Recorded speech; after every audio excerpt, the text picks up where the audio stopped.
La historia de Lizzie. Stephen King. Lizzie y Amanda. Todo sigue igual. Los cónyuges de los escritores famosos son casi invisibles al ojo público. Nadie lo sabía mejor que Lizzie Landon. Su esposo había ganado el Pulitzer y el Premio Nacional de Literatura, pero, en cambio, Lizzie tan solo había concedido una entrevista de verdad en toda su vida, concretamente para la conocida revista femenina que publica la columna titulada «Sí, estoy casada con él».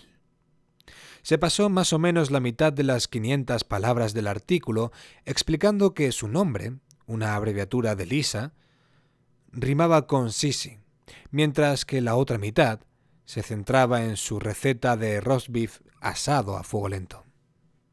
Su hermana Amanda comentó en su momento que la fotografía que acompañaba el artículo le hacía parecer gorda. Ninguna de las hermanas de Lizzie era inmune a los placeres que proporcionaba meter cizaña, hurgar en la porquería, como siempre decía su padre, o chismorrear sobre los trapos sucios ajenos, pero la única a quien a Lizzie le costaba querer era precisamente Amanda. Esta, la mayor y más peculiar de las hermanas de Busher, de Lisbon Falls, en la actualidad vivía sola en una casa que le había comprado Lizzie, una vivienda pequeña y bien aislada cerca de Castle View, donde Lizzie, Darla y Cantata podían tenerla controlada. Lizzie se la había comprado hacía 7 años, 5 antes de que Scott muriera. Muriera joven.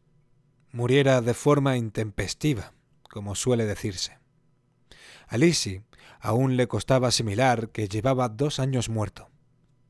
Tenía la sensación de que había transcurrido toda una vida y al mismo tiempo de que apenas se había pasado un suspiro. Cuando Lizzie empezó por fin a vaciar el despacho de Scott, un conjunto de estancias grandes y hermosas que en otros tiempos habían constituido el desván de un granero, Amanda se presentó al tercer día, después de que Lizzie completara el inventario de todas las ediciones extranjeras, había centenares de ellas, pero antes de que hubiera tenido ocasión de avanzar apenas en la lista de los muebles, con asteriscos junto a las piezas que consideraba su deber conservar. Esperó a que Amanda le preguntara por qué no se daba más prisa, por el amor de Dios, pero Amanda no le hizo pregunta alguna. Mientras Lizzie pasaba de la cuestión del mobiliario a la inspección desganada e interminable de las cajas de cartón atestadas de correspondencia que se amontonaban en el armario principal, Amanda parecía absorta en las impresionantes pilas de recuerdos alineados a lo largo de la pared sur del estudio.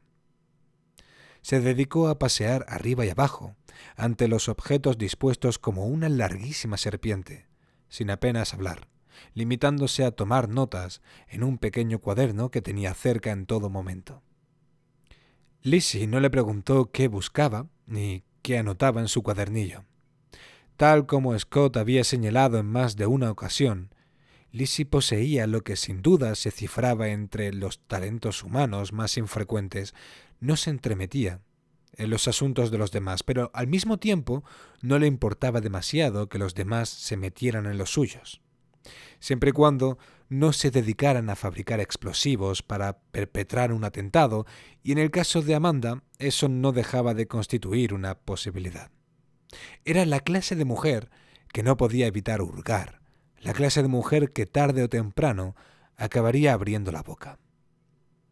Su marido se había marchado al sur desde Rumford, donde vivían, como un par de comadrejas atrapadas en una tubería, como dijo Scott tras una visita que juró no repetir jamás, en 1985.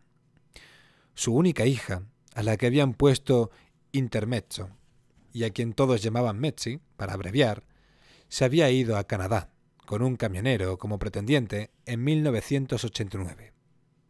Uno voló hacia el sur, otro voló hacia el norte, y el tercero, no hay quien la verborrea le corte.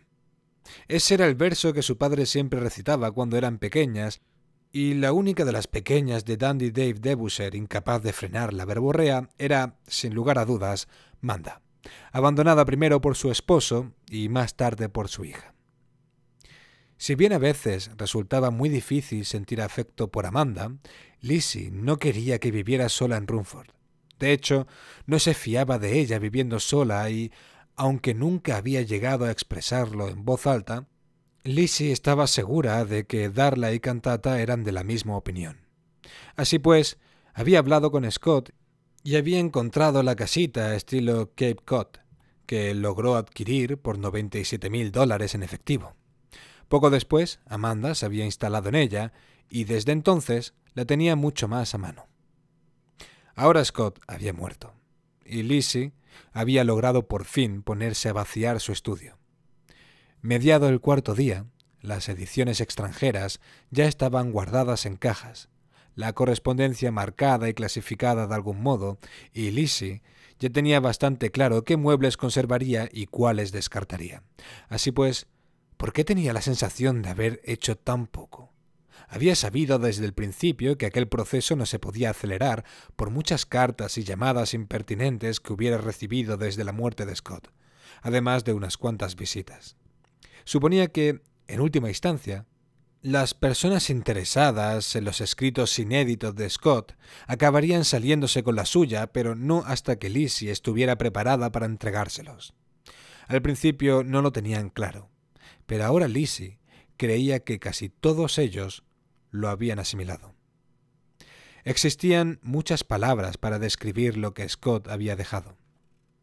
La única que Lizzie entendía por completo era memorabilia, recuerdos.